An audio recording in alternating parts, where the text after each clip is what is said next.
Hello प्यारे बच्चों, आप कैसे हैं? आइए आप सभी का संस्कृत हिंदी क्लासेज में स्वागत है। मैं T Lal lecturer GRV inter college Rath district Hamirpur Uttar Pradesh से।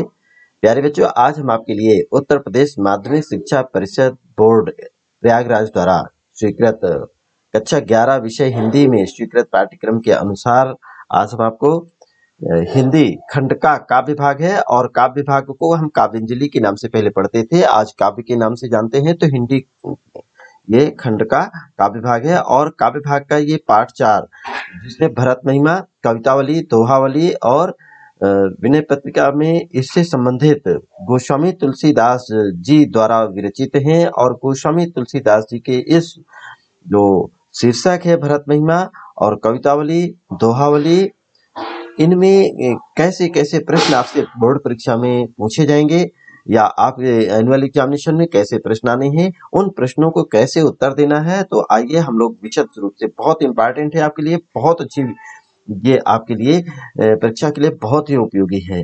इसलिए भाग 6, इसके पहले हमने आपको प्रत्येक, चाहे भरत महिमा रही हो, कवितावली, दोहावली, विनय पत्रिका, इन सभी का हमने यहाँ पर एक एक पार्ट करके और सभी की हमने आपको विस्तृत व्याख्या, उसके भावार्थ भी बता चुके हैं, ताकि आपको आसान होगा ये प्रश्न देने में और इन प्रश्नों के उत्तर देने में बहुत ही आपको आसानी होगी। जैसा कि आप अभी देखेंगे कि तुरंत ही उन प्रश्नों के उत्तर आ जाएंगे और निश्चय ही आप पूरे मन के साथ तैयारी करके आए हुए हैं कि बहुत अच्छे से क्लास अटेंड करेंगे। तो आप सभी का पुनः स्वागत है। तो आइए शुरू करते हैं। आप पूरे प्रसन्नता के साथ, हाँ, हंसी खुशी के साथ आइए और आइए शुरू करते हैं। ये देखिएगा, भरत महिमा है। भरत महिमा में आपसे ये प्रश्न इस प्रकार से दिया होगा, निम्नलिखित पद्यांशों को पढ़ करके नीचे दिए गए प्रश्नों के उत्तर लिखिए। तो पहला क नंबर है, आपको देखिएगा ये चौपाइयां दी गई हैं और इन चौपाइयों से आपको ये नीचे दिए गए प्रश्न हैं और इन प्रश्नों के उत्तर आपको इन दी गई चौपाइयों से आपको हल करना है। लखन तुम्हारा शपथ पितवाना, असुच सुबंधु नहीं भरत समाना। बहुत अच्छा। सगुन खीर गुण जल ताता, अब मिले रचे पर पंच विधाता।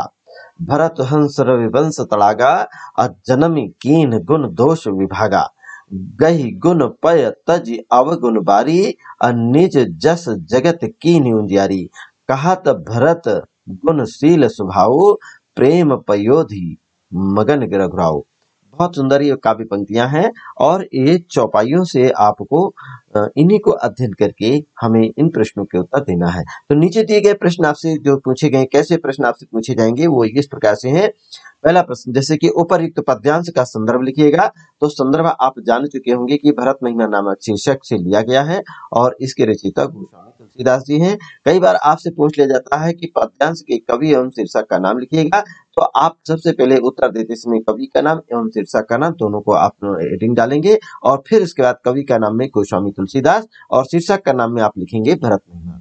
चलिए दूसरा प्रश्न है आपसे, रेखांकित अंश की व्याख्या कीजिएगा। ये कहत भरत गुणशील स्वभाव, देखिए इसके नीचे रेखांकित है, रेखा खींची हुई है ये, और इस रेखांकित अंश को ही पढ़ करके इसकी व्याख्या करनी है कि कहत भरत गुणशील स्वभाव, अर्थात श्री रामचंद्र जी कहते हैं कि भरत भैया के गुण और उनके शील और उनके स्वभाव को बताते हुए, उनकी प्रशंसा करते हुए प्रेम पयोनिधि, प्रेम के सागर में डूब जाते हैं, मगन हो जाते हैं। कौन? रघुराव, अर्थात रघुकुल की श्रोमण प्रभु श्री रामचंद्र जी मगन हो जाते हैं, प्रसन्न हो जाते हैं।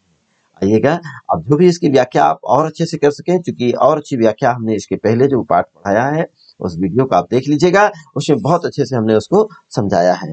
तो आइए दूसरा प्रश्न आपसे पूछा जा रहा है। तीसरा प्रश्न है आपसे, प्रस्तुत पद्यांश में श्री रामचंद्र जी ने किसके गुणों का बखान किया है? हाँ, भरत भैया के साथ में चूंकि बहुत से लोग आए थे, अयोध्यावासी, पुरवासी, नगरवासी, माताएं और उनके गुरुजन वृंद भी थे। तो किसके गुणों की प्रशंसा यहाँ पर श्री रामचंद्र जी ने की है? तो आपको स्पष्ट करना पड़ेगा, लक्ष्मण जी के गुणों की प्रशंसा की है या शत्रुघ्न जी की प्रशंसा की है या भरत भैया की, आपको पढ़ करके बताना है।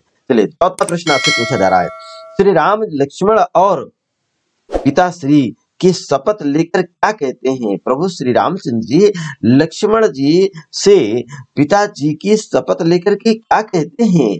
अब देखिएगा, लखन तुम्हार शपथ पितवाना। और कैसे, सुचि सुबंध नहीं भरत समाना, भरत के जैसा सुबंध सुंदर बंधु भाई, हस्ता श्रेष्ठ भाई कहीं नहीं मिलेगा। प्रभु श्री रामचंद्र जी ने इसकी शपथ लेकर के भरत भैया की प्रशंसा की है। अगला 5वां प्रश्न है, श्री रामचंद्र जी ने भरत जी की तुलना हंस से क्यों की है? अब देखिएगा, इसमें रविवंश पलागा, और इसमें देखिएगा ये दिया है सगुन खीर अवगुण जलताता, और मिले रचे पर पंच विधाता। भरत हंस रविवंश तड़ागा, इसमें दिया ना हंस की, अर्थात श्री रामचंद्र जी ने भरत जी की तुलना हंस से क्यों की है? कोई ना कोई तो कारण होगा, उस कारण को आपको बताना है यहाँ पर। चलिए, तो आपने अपने मन मस्तिष्क में इन 5 प्रश्नों के उत्तर जरूर जान चुके होंगे, और ये जो पद्यांश आपने देख रहे हैं, इन पद्यांशों को आप पढ़ करके आप इनके उत्तर देने हैं। चलिए, आपको हम बताते हैं कैसे कैसे इन प्रश्नों के उत्तर देना है और किस प्रकार से अपनी उत्तर पुस्तिका में लिखना है। क्योंकि लिखना एक बहुत अच्छी कला है बेटा। राइटिंग जब हम बना करके लिखते हैं, लेकिन राइटिंग हमारा लेख तो अच्छा है, लेकिन उसमें सुलेख कैसे उसको सजाते हैं हम। हमारे पास देखिए बाल भी हैं, दांत भी हैं और कपड़े भी हैं, लेकिन उनको पहनने का, उनको रख रखाव बहुत अच्छा होना चाहिए। लोग ब्यूटिशियन के यहाँ जाते हैं अपने को सजाने के लिए, वैसे ही उत्तर पुस्तिका को सजाने के लिए आपको किसी ब्यूटिशियन से कम नहीं होना चाहिए। बहुत अच्छा आपको ब्यूटिशियन हो जाना चाहिए कि कॉपी को बहुत सुंदर आप सजा करके लिखें। चलिए, कैसे लिखते हैं, आइए ये देखिएगा। सबसे पहले आप प्रश्न नंबर यहाँ पर डालें, और प्रश्न नंबर डालने के बाद फिर आप लिखते हैं उत्तर। प्रश्न नंबर पूरा लिखेंगे, जो प्रश्न नंबर 1 खंड का तीसरा, दूसरा, पहला जो भी हो उसको आबाशदा पूरा उल्लेख करिएगा, और यहाँ पर फिर लिखेंगे उत्तर। फर्स्ट नंबर डाल लीजिएगा संदर्भ। प्रस्तुत पद्यांश महाकवि तुलसीदास जी द्वारा विरचित महाकाव्य है रामचरितमानस से हमारी पाठ्य पुस्तक में संग्रहित भरत महिमा शीर्षक से उद्धृत है। देखिए, इसमें कवि का नाम तुलसीदास जी, और रामचरितमानस ये महाकाव्य है, इसको अंडरलाइन करते हैं, और भरत महिमा, ये 3-4 चीजें आपको इसको हाईलाइट करना है, अर्थात इसके नीचे एक लाइन खींच देनी है। तो आइए इसके बाद देखिए, दूसरा अथवा करके पूछा गया था कि शीर्षक का नाम भरत महिमा, शीर्षक का नाम क्या लिखना है? भरत महिमा। और कवि का नाम क्या लिखेंगे? ये हेडिंग दोनों डालिए, और उसके बाद डैश करके आप लिखेंगे भरत महिमा, और कवि का नाम लिखेंगे गोस्वामी तुलसीदास। चलिए, दूसरा प्रश्न देखिएगा। दूसरे प्रश्न का उत्तर आप कैसे लिखेंगे, इसकी व्याख्या कैसे करेंगे? तो यहाँ पर दिया गया है, देखिए व्याख्या में, भरत की महिमा का वर्णन करते हुए प्रभु श्री राम लक्ष्मण जी से कहते हैं कि भरत के समान पवित्र हृदय वाला और श्रेष्ठ भाई इस संसार में कोई नहीं है, क्योंकि सूर्यवंश रूपी इस तालाब में, सूर्यवंश रूपी तालाब में भरत रूपी हंस ने अपने जन्म लेकर के, अपने गुणों से, अर्थात जन्म लेकर गुण और दोषों को अलग अलग कर दिया है। उन्होंने गुण रूपी दूध को ग्रहण करके अवगुण रूपी जल को अलग कर दिया है, और अपने यश से संपूर्ण संसार को प्रकाशित किया है। इस प्रकार भरत के गुणों और उनके शील स्वभाव का वर्णन करते हुए प्रभु श्री राम अपने भाई के प्रेम के सागर में डूब जाते हैं, मग्न हो जाते हैं, प्रसन्न हो जाते हैं। तो कहीं न कहीं ये व्याख्या आपके लिए बहुत अच्छे से बताई है, और इस व्याख्या को कैसे आप करते हैं वो स्वयं सीख लीजिएगा, अपने से मिलान कर लीजिएगा। देखिएगा, एक पंक्ति थी, और एक पंक्ति को कितने, 1 2 3 4 और ये 5, कम से कम आप जब उत्तर पुस्तिका में आपने लिखेंगे तो ये व्याख्या लगभग 8 से 10 लाइन के बीच में आएगी। चलिए, तीसरा प्रश्न का उत्तर देखिएगा। तीसरा प्रश्न का उत्तर आप 3rd नंबर आप ऐसे डालेंगे, और एक लाइन जरूर यहाँ पर छोड़ देंगे। जब भी आप पहले मतलब एक प्रश्न से दूसरे प्रश्न का उत्तर जब आप देते हैं, तो कम से कम 1 लाइन 2 लाइन आप जरूर छोड़िएगा। और ये तीसरे प्रश्न का उत्तर आप देखिए कैसे लिखेंगे। प्रस्तुत पद्यांश में प्रभु श्री रामचंद्र जी ने भरत के गुणों की बखान किया है, किसके गुणों की प्रशंसा की है, वहां पर पूछा गया था, या किसके गुणों को बखान किया गया है? तो आप लिखेंगे प्रभु श्री रामचंद्र जी ने भरत के गुणों का बखान किया है। ये तीसरा प्रश्न आपका पूरा हो जाता है। अब आइए इसके एक लाइन छोड़ने के बाद फिर लिखेंगे ये चौथा प्रश्न, और ये चतुर्थ प्रश्न के अंतर्गत प्रभु श्री राम लक्ष्मण और पिता की शपथ लेकर के कहते हैं, कौन कहते हैं? श्री राम कहते हैं लक्ष्मण और पिताजी की शपथ लेते हैं कि भरत के समान पवित्र, स्वच्छ हृदय वाला और श्रेष्ठ भाई इस संसार में कहीं नहीं है, कोई नहीं है। पांचवें प्रश्न का अब एक लाइन छोड़ दीजिएगा। ये आपके 5 प्रश्न पूरे हुए। पांचवें प्रश्न का उत्तर कैसे आप देंगे? एक लाइन छोड़ने के बाद 5th नंबर डालिएगा और लिखिएगा, प्रभु श्री रामचंद्र जी ने भरत की तुलना हंस से इसलिए की है कि जिस प्रकार हंस तालाब में गुण रूपी दूध को ग्रहण कर अवगुण रूपी जल का परित्याग कर देता है, उसी प्रकार भरत जी ने भी गुण और दोषों को अलग अलग कर दिया है।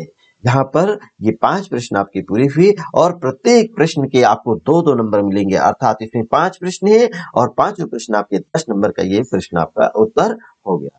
तो बहुत अच्छे से सजा करके इसी प्रकार स्पष्ट लिखिएगा और हेडिंग कैसे डालना है उनको और कैसे फर्स्ट सेकंड थर्ड देखिए क्रमशः बिल्कुल एक सीध में रखते हैं, ऐसे ही आप अपने उत्तर को काफी उत्तर पुस्तिका को सजाइएगा।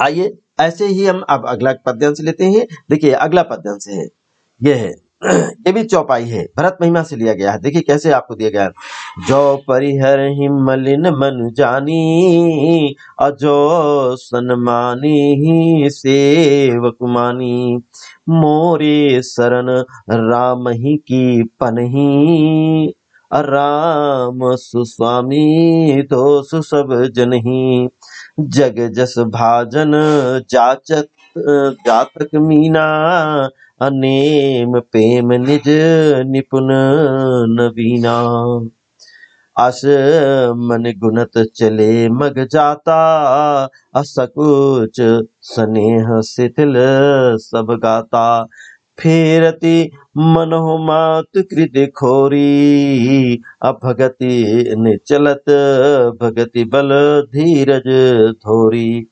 प्रस्तुत जो काव्यांश है इस चौपाई छंद में आप देखिएगा आपसे 5 प्रश्न पूछे जाएंगे और सभी की इसकी देखिए व्याख्या तो हम पूर्व में आपको कर चुके हैं, बता चुके हैं।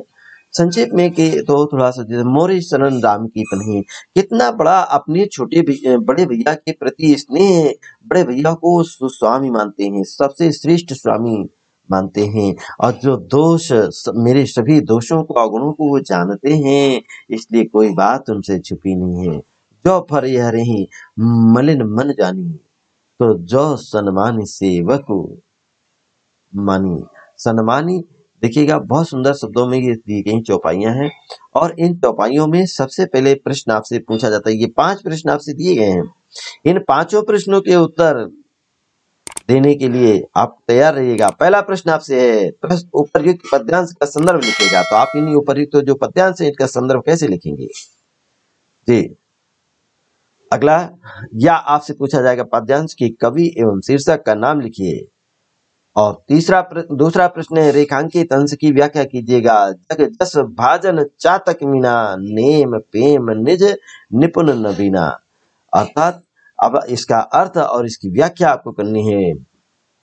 तीसरा प्रश्न है आपसे, रामचंद्र जी ने मिलने के लिए, रामचंद्र जी से मिलने के लिए, किससे मिलने के लिए? रामचंद्र जी से मिलने के लिए जाते समय भरत भैया के या भरत जी के मन में क्या विचार कर रहे हैं, अर्थात उनके मन में कैसे विचार आ रहे हैं, ये आपको यहाँ स्पष्ट करना है। और चौथा प्रश्न है आपसे, भरत के अनुसार उनकी शरण कौन सी है?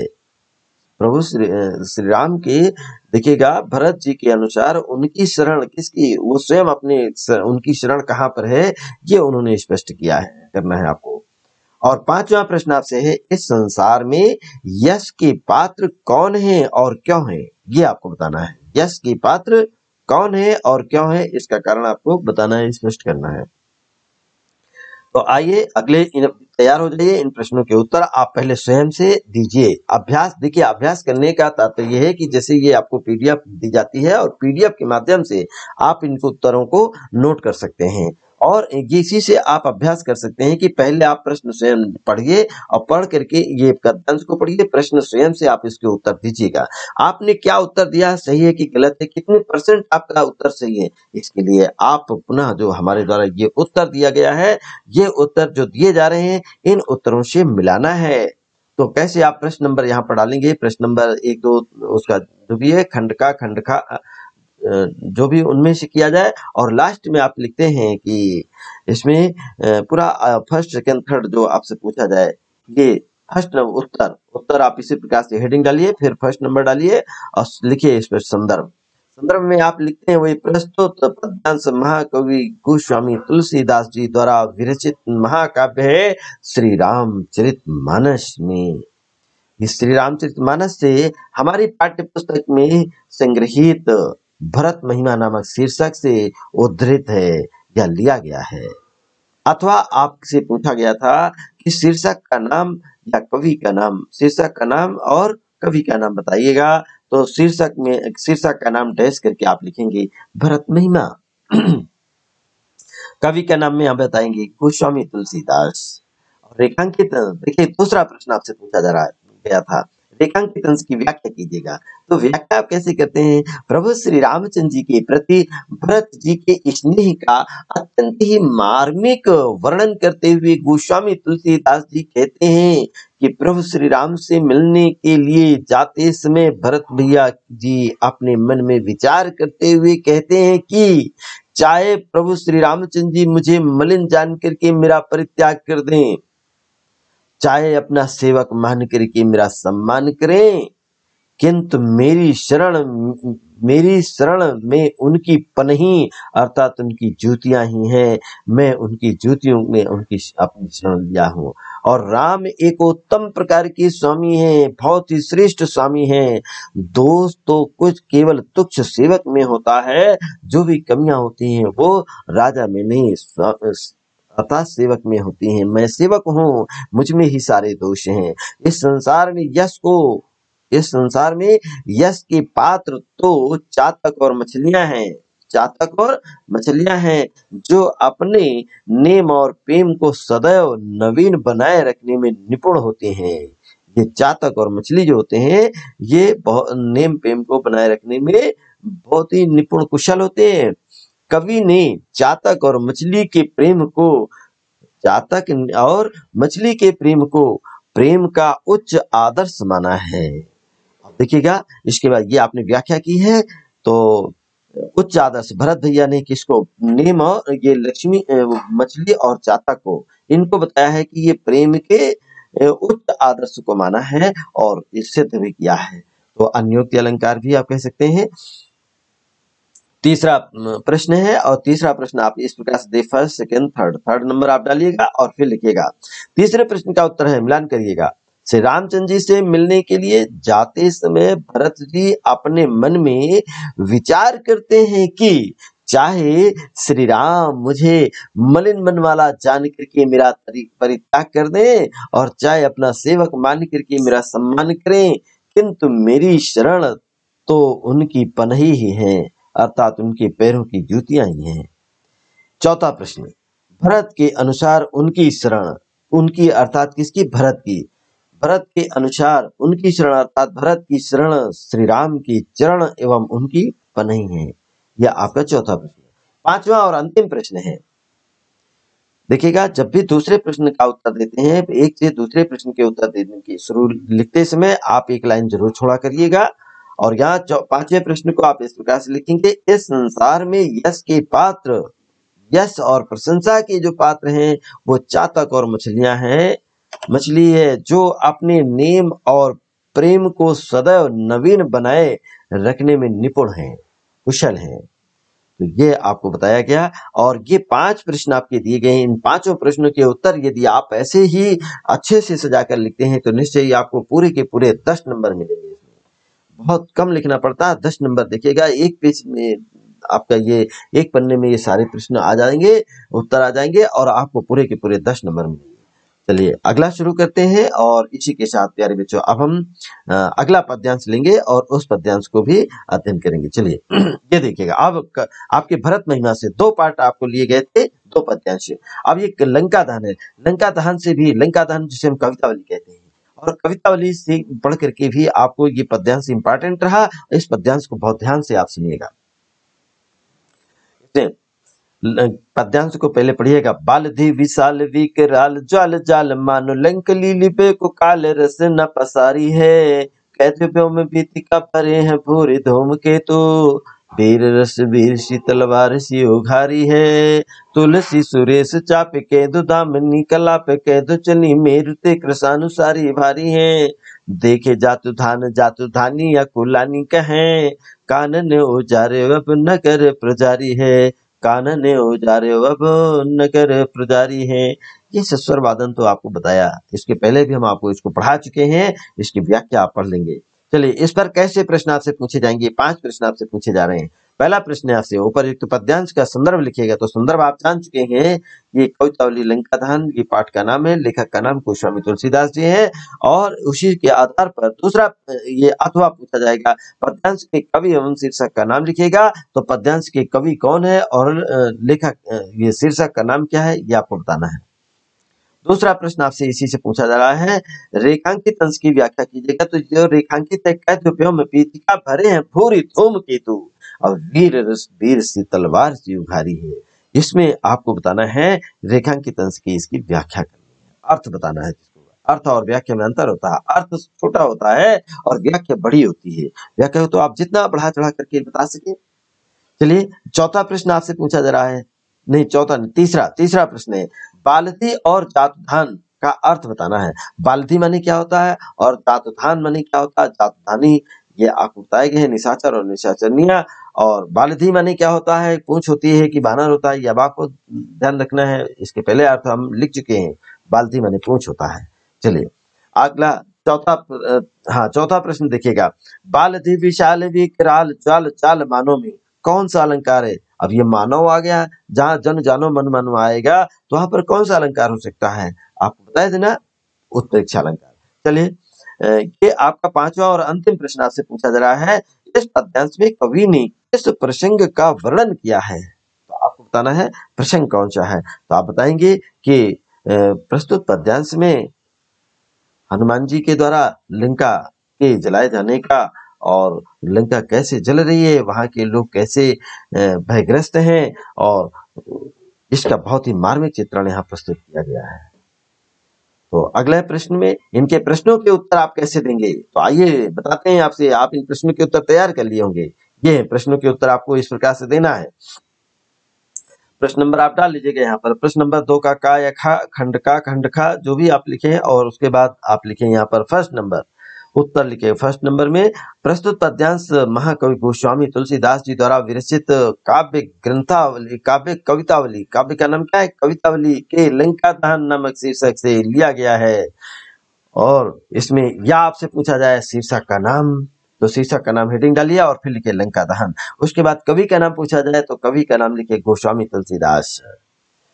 दूसरा प्रश्न आपका, इसका दूसरे प्रश्न का उत्तर देने से पहले एक लाइन आप यहाँ पर ब्लैंक छोड़िएगा और फिर इसके बाद सेकंड नंबर डालिए इसी प्रकार से और लिखिएगा रेखांकित अंश की व्याख्या की हेडिंग डालिए इसको। और इस पॉइंट को हाईलाइट करने के बाद आप सीधा लिखिए गोस्वामी तुलसीदास हनुमान जी द्वारा लंका दहन का बहुत ही हृदय स्पर्शी चित्रण करते हुए कहते हैं कि हनुमान जी की विशाल पूंछ में भयंकर अग्नि की लपटें उठ रही हैं। क्या उठ रही हैं? भयंकर आग की लपटें उठ रही थीं और उन्हें देखकर ऐसा प्रतीत होता था मानो लंका को निगलने के लिए स्वयं मृत्यु अर्थात ये काल, काल माने मृत्यु, अर्थात स्वयं काल ने अर्थात मृत्यु ने अपनी जिह्वा फैला दी है। अथवा आकाश, जैसे आकाश मार्ग में बहुत से पुच्छल तारे भरे हुए हैं, अथवा ऐसा प्रतीत होता है जैसे कि किसी वीर ने वीर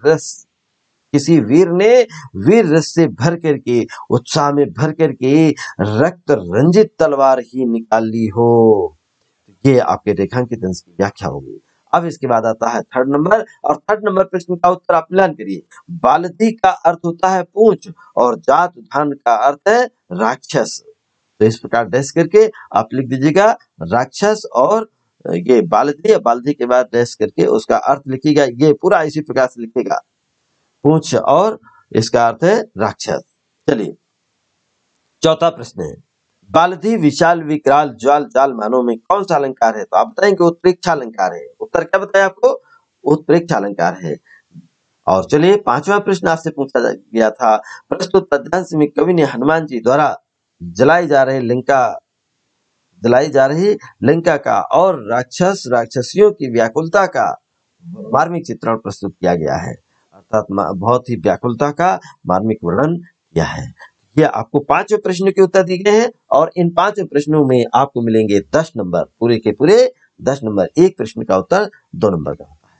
तो आइए, आपने बहुत अच्छे से धैर्य से सुना है और इनको कहीं आप अपनी नोटबुक तैयार कर लीजिएगा, उसमें लिख लीजिएगा और लिख करके अपने सब्जेक्ट टीचर को चेक कराइए खुद कि आप कितना सुंदर लिखे हैं और देखिए उसको कि कितना अच्छा आप लिख सकते हैं और दूसरों से भी लिखवाइए। उसकी कॉपी से मिलान करिए कि कौन बेहतर लिखता है, कंपटीशन करिए।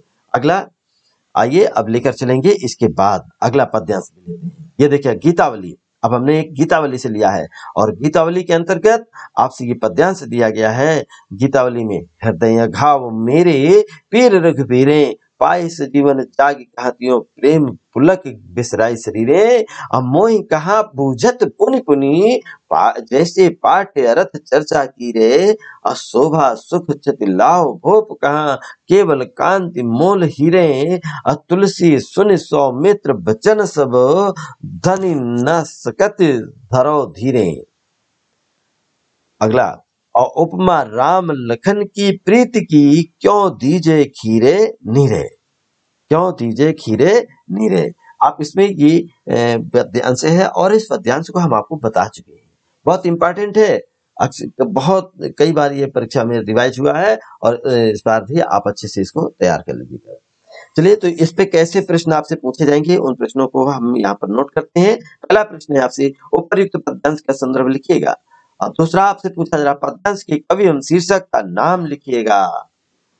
दूसरा प्रश्न है, रेखांकित अंश की व्याख्या कीजिएगा। रेखांकित अंश है, इसकी व्याख्या करनी है।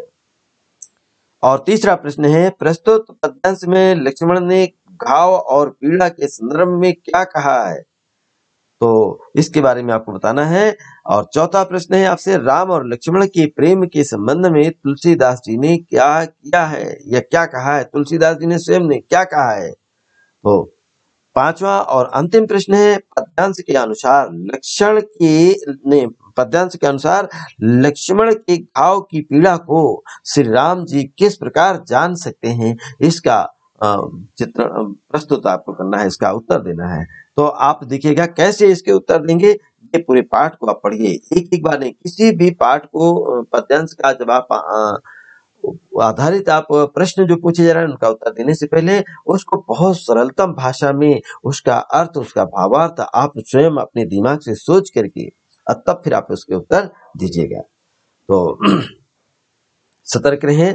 कहा गया है बेटा कि अभ्यासीन विद्या वर्धते, अभ्यास से ही विद्या बढ़ती है। और जब इन प्रश्नों को आप इसी प्रकार से आप हल करते रहेंगे तो निश्चय ही आप जब के सामने जब पेपर आ जाएगा परीक्षा में, तो उस पेपर को देख करके अरे ये तो बहुत आसान पेपर है, बहुत आसान है। क्यों आसान है? इसके पहले आपने अभ्यास किया है, इसलिए अभ्यास करिएगा और अभ्यास से ही विद्या आती है। ठीक है, अगला देखिएगा, इनके प्रश्नों के उत्तर कैसे आप देंगे आइए बताते हैं।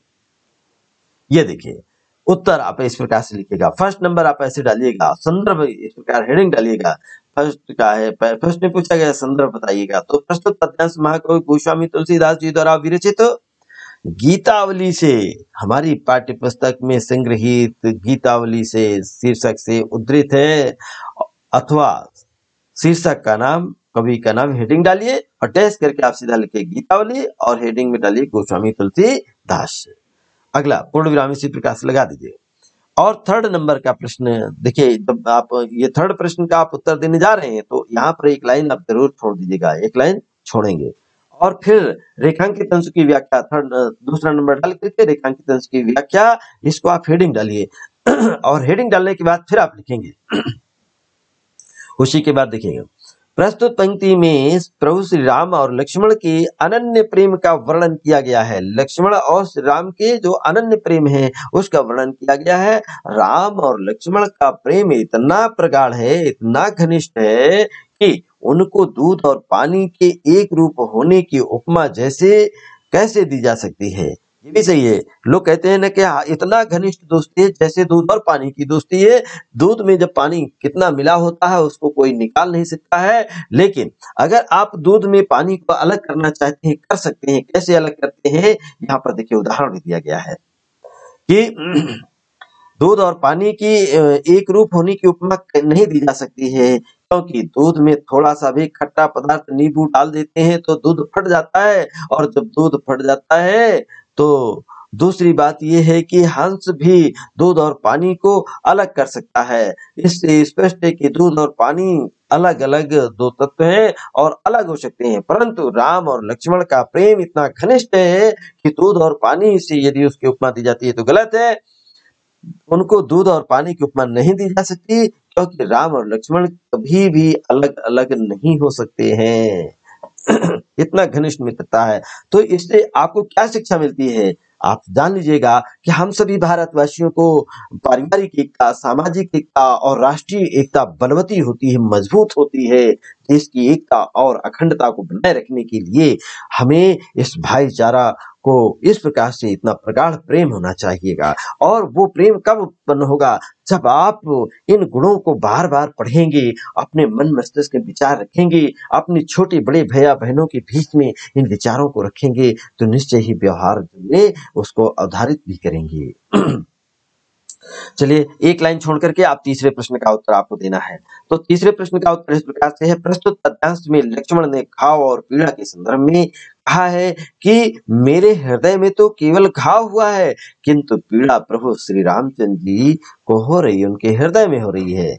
अर्थात अब ये एक लाइन फिर छोड़िएगा, फिर आप तीसरा नंबर ये चौथा नंबर डालिएगा और चतुर्थ प्रश्न का उत्तर आप इस प्रकार से देंगे, राम और लक्ष्मण के प्रेम के संदर्भ में गोस्वामी तुलसीदास जी ने कहा है कि इन दोनों का प्रेम इतना प्रगाढ़ है कि उनको दूध और पानी की एकरूपता की भी उपमा नहीं दी जा सकती, क्योंकि दूध में तो खट्टा पदार्थ और खट्टा पदार्थ डाल देने से दूध और पानी अलग अलग हो जाते हैं, किंतु राम और लक्ष्मण का जो प्रेम है उसमें कितने भी खट्टे पदार्थ डाल दीजिएगा कभी अलग अलग नहीं हो सकता है। तो ये पांचवा प्रश्न, एक लाइन आप छोड़िए, पांचवें प्रश्न का उत्तर आप कैसे देंगे, यहाँ पर ये बता रहे हैं हम आपसे कि प्रस्तुत पद्यांश के अनुसार लक्ष्मण के घाव की पीड़ा प्रभु श्री राम तोते के स्वामी की भांति ही जान सकते हैं। तोते का जो स्वामी होता है, मालिक होता है, जैसे उसको पीड़ा होती है, तोते को और स्वामी को किस प्रकार से पीड़ा होती है, इनके बीच कैसा कितना प्रगाढ़ संबंध है, ऐसे ही राम और लक्ष्मण के बीच में प्रगाढ़ संबंध है। ये प्रश्न के आपके उत्तर दिए गए हैं और इन प्रश्नों के उत्तर आप मिलान कर लीजिएगा। इस प्रकार से प्यारे बच्चों आपको ये बताए गए हैं, और एक दो पद्यांश अभी और हम आपको देखेगा। ये दोहावली है, और दोहावली भी गोस्वामी तुलसीदास जी द्वारा विरचित है। इन दोहों का भी इम्पोर्टेंट जो आपको प्रमुख, बहुत ही इम्पोर्टेंट जो आपके दोहे हैं, उन्हीं को आपको हम यहाँ पर बताएंगे, उसी के आपको उत्तर पूछे जाएंगे। चलिए अंगन, ये फर्स्ट नंबर आपसे पूछा जा रहा है, मान राखिबो मांगिबो अपियसो नित नवनेहु तुलसी तीनों तब फबे जो चातक मत लेहु। ये मांगना, मान रखना और प्रियसो नित नवनेहु, अपने प्रियतम से नए नए तरीके से मिलना, ये तीनों तभी अच्छे लगते हैं जब चातक के स्वभाव के अनुसार आप लेते हैं। ये पहला प्रश्न आपसे इस प्रकार से पूछा जाएगा कि उपरयुक्त पद्यांश का संदर्भ लिखिएगा, तो संदर्भ आप जान चुके हैं, और यह आपसे पूछा जाएगा अथवा पद्यांश के कवि एवं शीर्षक का नाम लिखिए, या आपसे पूछा जाए रेखांकित अंश की व्याख्या कीजिए, या थर्ड नंबर आपसे प्रश्न पूछा जाएगा कि चातक जल की याचना किससे करता है, बादल से या आदमी से करता है, जो ही हो आप सोचिएगा। चौथा प्रश्न है, कवि के अनुसार व्यक्ति का जीवन कैसे सफल हो सकता है। कवि ने आपको जीवन को सफल बनाने का उपाय बताया है, कैसे सफल हो सकता है ये आपको लिखना है। इस पद्यांश में किसकी विशेषताओं को बताया गया है, आपको स्पष्ट करना है, किसकी विशेषताओं को, भरत की विशेषताओं को बताया गया है कि आम पब्लिक के लिए, जनता के लिए, नागरिक के लिए, हम आप सभी के लिए क्या विशेषताएं हैं उनको बारे में बताया गया है। आप इसको उत्तर देना है, तो इन उत्तरों को आप निकाल लीजिएगा। और आगे आपको बताते हैं कि इनके आंसर कैसे आपको देने हैं। चलिए ये देखिएगा, आपके हमने इनके उत्तर दिए हैं और आप स्वयं से देखिए, अभ्यास पहले करिएगा। आप स्वयं से पहले अपने उत्तरों को मिलान देखिए, लिखिए। लिखने के बाद ये जो दिए गए उत्तर हैं, इन उत्तरों से फिर आप मिलाइए और कितने % आपका उत्तर सही होता है, आप संतुष्ट हो जाएंगे स्वयं में। चलिए इस प्रकार से अपनी उत्तर पुस्तिका में यहाँ प्रश्न नंबर डालिए और प्रश्न नंबर डालने के बाद प्रश्न नंबर पूरा लिखा जाता है। प्रश्न नंबर 1 खंड का सेकंड नंबर या आ या बा जो भी हो उसको लिखिएगा और फिर यहाँ पे लिखेगा उत्तर नंबर 1 फर्स्ट नंबर, ऐसे संदर्भ हेडिंग डालिए। प्रस्तुत पद्यांश महाकवि गोस्वामी तुलसीदास जी द्वारा विरचित दोहावली से उद्धृत है। और क्या आपसे पूछा गया, शीर्षक का नाम, कवि का नाम, हेडिंग इस प्रकार से डालिए और फिर लिखेंगे कवि का शीर्षक का नाम है दोहावली और कवि का नाम है गोस्वामी तुलसीदास। चलिए और रेखांकित अंश की व्याख्या करनी है तो कैसे आप करेंगे। प्रस्तुत दोहे में कवि ने चातक की विशेषताओं पर प्रकाश डालते हुए कहा है क्या, कि सम्मान की रक्षा करना, मांगना और प्रिय से नित्य नया नया प्रेम करना, ये तीनों बातें तभी शोभा देती हैं जब कि चातक का सिद्धांत स्वीकार किया जाए, जैसे चातक करता है। तात्पर्य है कि जैसे चातक केवल अपने प्रिय बादल से ही मांगता है और किसी से नहीं मांगता है, और केवल स्वाति नक्षत्र की बूंद को ही पीता है और कोई जल नहीं पीता है, और चाहे उसको समुद्र में डुबो दीजिएगा, कितने गहराई में गाड़ दीजिएगा, अगर उसके शरीर में प्राण है और जब भी वो बाहर निकलेगा तो पान पियो, और पान पियो तो सिर्फ पान पियो किसका, स्वाति नक्षत्र की बूंद बादल से जब गिरती है उसके मुख में जाती है और सीधा उसके मुख के अंदर जाती है, पेट में पहुंचती है, उसी को पीता है और कोई नहीं पीता है। उस बूंद को प्राप्त करने के लिए वो बादल से नित्य नया नया प्रेम जोड़ता है, और उसी प्रकार व्यक्ति को भी केवल अपने प्रियतम से ही मांगना चाहिए, अपने प्रिय से, अपने ईश्वर से ही मांगना चाहिए। उसकी इच्छाएं अल्प होनी चाहिए, अर्थात इच्छा भी इतनी नहीं होना चाहिए कि उसको संग्रहित करके पूरा समुद्र के बराबर जल एकत्रित करके रख ले, नहीं होना चाहिए। आज देखिए मानव कितना स्वार्थी हो गया है और किस तरीके से कलेक्शन करता है कि संसार की सारी सारी संपत्तियां किसी कुछ ही लोगों के हाथ में सीमित हो गई हैं। तो इच्छा पूर्ति के लिए प्रिय से नया नया प्रेम जोड़ना चाहिए, तभी उसके जीवन में प्रेम की अनन्यता सिद्ध हो सकती है। ये आपको रेखांकित अंश की व्याख्या बताई गई है और मिलान कर लेना। और तीसरा प्रश्न का उत्तर चलिए मिलाइए। तीसरा प्रश्न आप जब लिखेंगे तो एक लाइन छोड़ दीजिएगा और थर्ड नंबर डाल करके, चातक जल की याचना किससे करता है, ये प्रश्न था और उत्तर क्या देंगे आप, चातक जल की याचना बादल से करता है। ये उत्तर आपका कंप्लीट हो गया। और सार्थक है, 2 नंबर आपको मिलेंगे इसमें। और चौथा प्रश्न आपसे है, चौथे प्रश्न का उत्तर देखिए, मिलान कर लीजिएगा। कवि के अनुसार व्यक्ति को केवल अपने प्रिय से ही मांगना चाहिए, अपने प्रियतम से ही मांगना चाहिएगा, प्रिय से, और उसकी इच्छाएं थोड़ी होनी चाहिए, नहीं कि बार बार आप नाना प्रकार की इच्छाएं करते रहें। उसकी इच्छाएं अल्प होनी चाहिए, जैसे स्वाति नक्षत्र की बूंद ही चातक पीता है और सिर्फ एक बूंद में ही, उससे ज्यादा नहीं पीता है, और उतने से ही उसकी इच्छा की पूर्ति के लिए नित्य नया नया प्रेम कर से जोड़ना चाहिए, हमेशा उसकी प्रशंसा करनी चाहिए, तभी उसका जीवन सफल हो सकता है। और पांचवा और अंतिम प्रश्न का उत्तर आप इस प्रकार से लिखेंगे। प्रस्तुत पद्यांश में चातक की विशेषताओं का वर्णन किया गया है। क्या बताया गया था, तो चातक की विशेषताएं बताई गई हैं। और ये आपके 5 प्रश्न पूरे हुए और इन 5 प्रश्नों में आपको मिलेंगे पूरे की पूरे 10 नंबर। तो बहुत अच्छे से सजा करके पीडीएफ आपको हम देंगे और पीडीएफ हर वीडियो के साथ मिलती है, और उसको मिलान कर लीजिएगा और बहुत अच्छे से अपनी कॉपियों में उतारिए। बार बार लिखते रहिए, लिखते रहिए, लिखते रहेंगे तो आपके अच्छे एक सुलेखक बन जाएगा, सुलेख भी आपका बहुत अच्छा बन जाएगा और पेपर को हल करने के तरीके भी आपको मालूम हो जाएंगे। और अपने टीचर्स से इसको चेक भी करवाना चाहिए, जतवा लेना चाहिए। चलिए आगे चलते हैं, कुछ और भी है और देखिएगा। ये 4 नंबर है, नहीं जाचत नहीं संग्रही, अशीष नाई नहीं ले, ऐसी मानी मांग नहीं, हो पारित बिन देहि।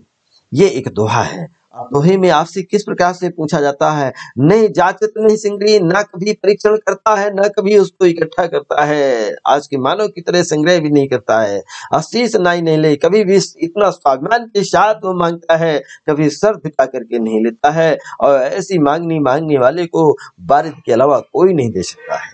चलिए, प्रश्न आपसे पूछे गए थे और ये प्रश्न आपके इस प्रकार है, उपयुक्त पद्यांश का संदर्भ लिखिएगा या पद्यांश के कवि एवं शीर्षक का नाम लिखिएगा। दूसरा प्रश्न है, रेखांकित अंश की व्याख्या कीजिएगा, रेखांकित अंश है इनकी व्याख्या करना है। और तीसरा प्रश्न है, चातक जल कैसे ग्रहण करता है, चातक जल ग्रहण कैसे करता है, ये आपको बताना है इसको। और चौथा प्रश्न है आपसे, चातक किस नक्षत्र की जल की बूंद को ग्रहण करता है, किस नक्षत्र की, तो उस नक्षत्र का नाम बताना है। चलिए, पांचवा प्रश्न है आपसे, स्वाभिमानी चातक की याचना कौन जानता है, कौन जानता है चातक की याचना को।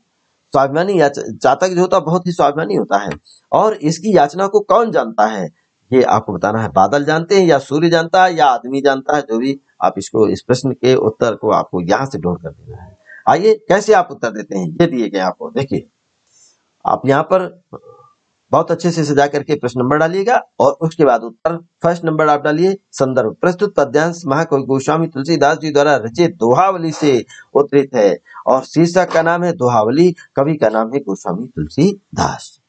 और रेखांकित अंश की व्याख्या आप इस प्रकार से करेंगे। गोस्वामी तुलसीदास जी कहते हैं कि ये चातक सुख, चातक जो होता मुख्य मांगता नहीं है, यदि कोई देता है तो उसको आवश्यकता से अधिक कभी ग्रहण भी नहीं करता है, कभी इकट्ठा करके नहीं रखता है और कभी सिर झुका करके भी नहीं लेता है। चातक ऊपर की ओर मुख किए रहता है और जब उस ऊपर से स्वाति नक्षत्र की बूंद गिरती है तो वो सीधे उसके मुख में जाती है। और ऐसे स्वाभिमानी चातक को बादल के बिना कौन दे सकता है, अर्थात कोई नहीं, अनंत जल से परिपूर्ण बादल ही उसकी मौन याचना को समझता है और पूरी करता है। ये आपको यहाँ पर अन्योक्ति, एक दूसरा अर्थ भी आप बता सकते हैं कि प्रभु का जो सच्चा भक्त होता है पहले तो कुछ मांगता ही नहीं है, फिर यदि प्रभु की कृपा से उसे सांसारिक सुख संपदा प्राप्त भी हो जाती है तो उसे स्वाभिमान के साथ ग्रहण करता है। और तुलसीदास जी कहते हैं, स्वाभिमानी भक्त को परमात्मा के अतिरिक्त कौन दे सकता है, कोई नहीं दे सकता है ना, परमात्मा ही देगा। चलिए, तीसरा प्रश्न का उत्तर आप देखिए, मिलान कर लीजिएगा। तीसरा प्रश्न है, चातक ऊपर की ओर मुख करके जल ग्रहण करता है। और चौथा प्रश्न है का उत्तर मिलान कर लीजिएगा, चातक स्वाति नक्षत्र की जल की बूंद ग्रहण करता है। और पांचवा और अंतिम प्रश्न का उत्तर है, स्वाभिमानी चातक की याचना को बादल ही जानता है और कोई नहीं जानता है, केवल बादल जानता है।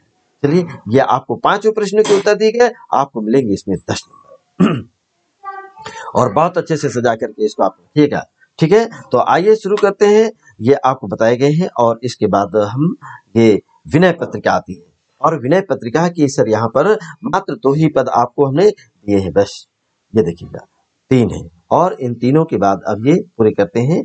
चलिए, विनय पत्रिका में कबहु कहाओ यही रहा निरहाऊंगो, श्री रघुनाथ कृपालु कृपाते संत स्वभाव गहाऊंगो, अजथा लाभ संतोष सदा का हुशु कछ न कहाऊंगो, परहित निरत निरंतर मन क्रम वचन नेब निभाऊंगो, परुष वचन अति दुष्टः श्रवण सुनी ते पावक न दहांगो, विगत मान सम शीतल मन पर गुण नहीं दोष कहांगो, अपरिहरि देह जनित चिंता दुख सुख सबहि सम बुद्धि सहांगो, तुलसीदास प्रभु यही पथि रही अविचल हरि भक्ति लहांगो, अर्थात इस रास्ते पर चल करके भक्ति की साधना में लगा रहूंगा।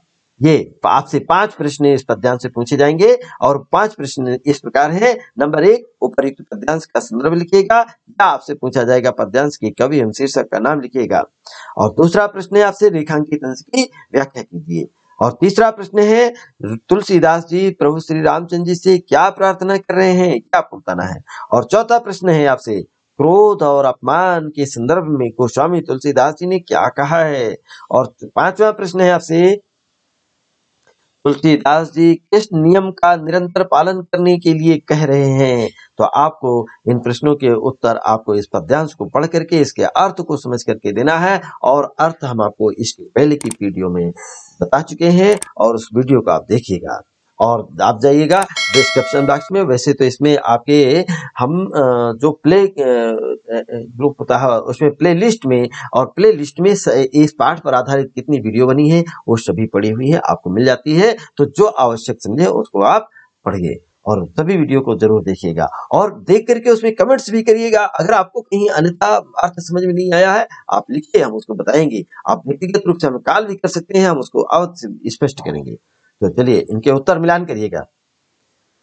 पहला प्रश्न का देखिए उत्तर कैसे आप देंगे, और फर्स्ट नंबर का संदर्भ आप इस प्रकार से लिखिएगा, हेडिंग डालिएगा, प्रस्तुत पद्यांश महाकवि गोस्वामी तुलसीदास जी द्वारा रचित विनय पत्रिका से उद्धृत है। और या आपसे प्रश्न पूछा जाए यहाँ पर अथवा करके है, शीर्षक का नाम और कवि का नाम हेडिंग डालिए, फिर शीर्षक का नाम लिखिए दोहावली और पूर्ण विराम लगाइए, कवि का नाम लिखिए गोस्वामी तुलसीदास, फिर पूर्ण विराम लगाइए और बढ़िया सजा करके लिखेंगे। दूसरा प्रश्न का उत्तर आप एक लाइन छोड़ करके लिखेंगे इस प्रकार से।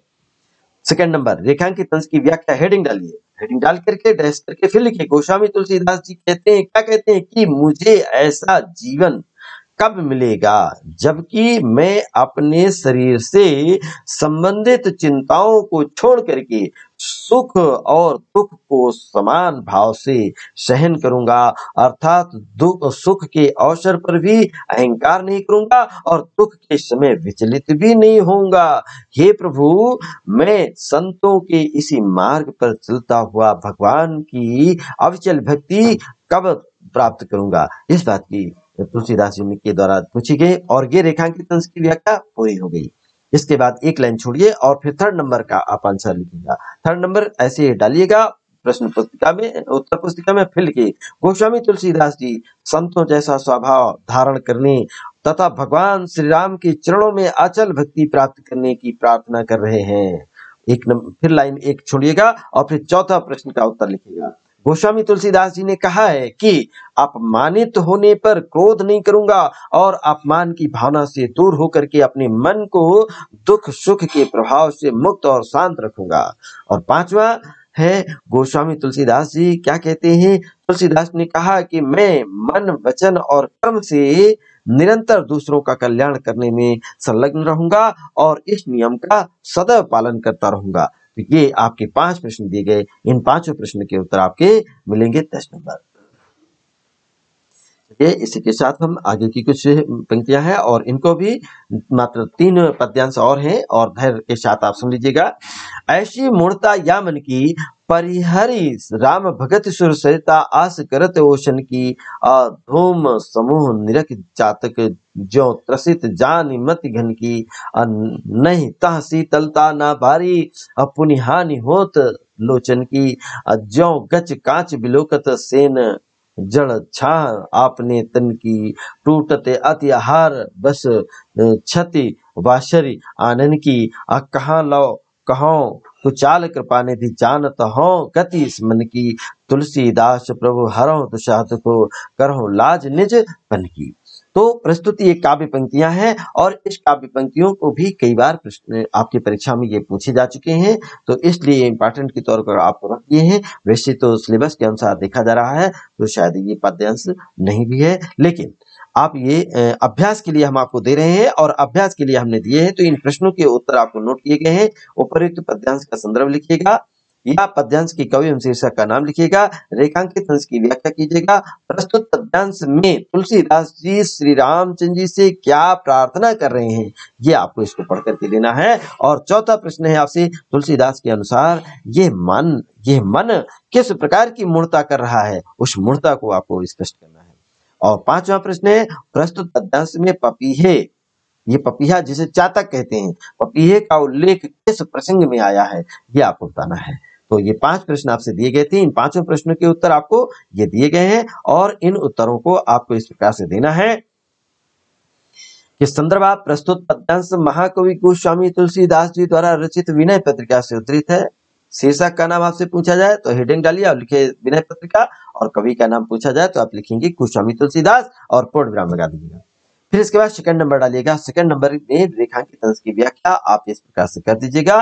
तुलसीदास जी कहते हैं कि हे प्रभु, मैं अपने मन की मूर्खता का वर्णन क्या करूं। ये ऐसा मूर्ख है मन है कि राम भक्ति रूपी गंगा नदी को त्याग करके विषय वासना रूपी ओस कणों से अपनी प्यास बुझाना चाहता है। और हे प्रभु, इस मन की कुचाल कहाँ तक वर्णन करूं। आप तो मन की गति को जानते ही हैं। आपसे ही यही प्रार्थना है कि मेरे मन पर नियंत्रण कर इसे विषयों से विरत कर दें और अपने भक्त की रक्षा का जो अपने भक्त की रक्षा करने का व्रत जो लिया है उसकी लज्जा और उसका निर्वाह कर दें, उसका पालन करें। तीसरे प्रश्न का उत्तर आप इस प्रकार से देंगे। प्रस्तुत गद्यांश में गोस्वामी तुलसीदास प्रभु श्री रामचंद्र जी से अपने उद्धार के लिए प्रार्थना करते हैं। और चौथा प्रश्न का उत्तर आप लिखेंगे गोस्वामी तुलसीदास जी के अनुसार ये मन कुछ ऐसी मूर्खता कर रहा है। क्या कर रहा है? मूर्खता। ये श्री राम की भक्ति रूपी गंगा को छोड़ करके उसको त्याग करके विषय रूपी ओस की बूंदों के द्वारा अपनी प्यास को बुझाना चाहता है, जो गलत है।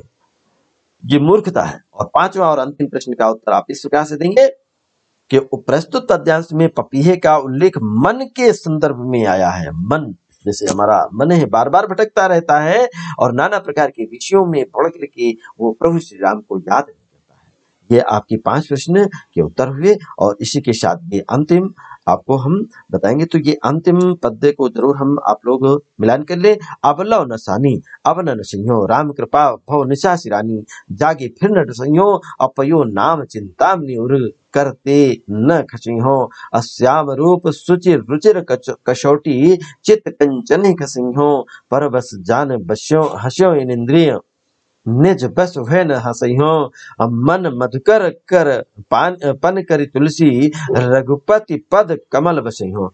ये आपके 5 प्रश्न से पूछे गए हैं। पहला है प्रस्तुत पद्यांश का संदर्भ लिखिएगा, या कवि के पद्यांश के कवि एवं शीर्षक का नाम लिखिएगा, या आपसे पूछा जाए रेखांकित अंश की व्याख्या कीजिएगा। और तीसरा प्रश्न है तुलसीदास जी कौन सी चिंतामणि प्राप्त हो गई है, तुलसीदास को कौन सी चिंतामणि मिल गई है। और चौथा प्रश्न है आपसे तुलसीदास जी समाज में उपहास का पात्र क्यों नहीं बनेंगे। पांचवा प्रश्न है तुलसीदास ने किससे मुक्ति की प्राप्त कर ली है और क्यों। ये आपको 5 प्रश्न पूछे गए हैं और इनको पढ़ करके अभ्यास के लिए दिए गए हैं कि आपको अभ्यास करना है। और अभ्यास के साथ साथ अब आपको लास्ट है और अंत में हम आपको बता रहे हैं, एक रह गया है कि इस संदर्भ में देखिएगा प्रश्नों का उत्तर कैसे देंगे कि प्रस्तुत संदर्भ महाकवि गोस्वामी तुलसीदास जी द्वारा विरचित विनय पत्रिका से लिया गया है। और इसका जो देखिएगा, या आपसे पूछा गया था शीर्षक का नाम लिखिएगा या कवि का नाम पूछा गया तो आप विनय पत्रिका पूर्ण विराम गोस्वामी तुलसीदास, इसको भी पूर्ण विराम इस प्रकार से लगाएं। रेखांकित अंश की व्याख्या भी आप इस प्रकार से लिख दें। प्रस्तुत पंक्तियों में सद्ज्ञान होने पर अपनी आयु व्यर्थ व्यतीत न करने और ईश्वर की भक्ति में लगाने का भाव व्यक्त किया गया है। गोस्वामी तुलसीदास जी कहते हैं कि मैंने अब तक अपनी आयु को व्यर्थ ही के कार्यों में नष्ट किया है, परंतु अब मैं अपनी आयु को इस प्रकार नष्ट नहीं होने दूंगा। भाव ये है कि अब उनके अज्ञानता के अंधकार की रात्रि समाप्त हो चुकी है और उन्हें सद्ज्ञान प्राप्त हो चुका है। अतः अब वे मोह माया में लिप्त होने के स्थान पर ईश्वर की भक्ति में ही अपना समय व्यतीत करेंगे और ईश्वर से साक्षात करेंगे।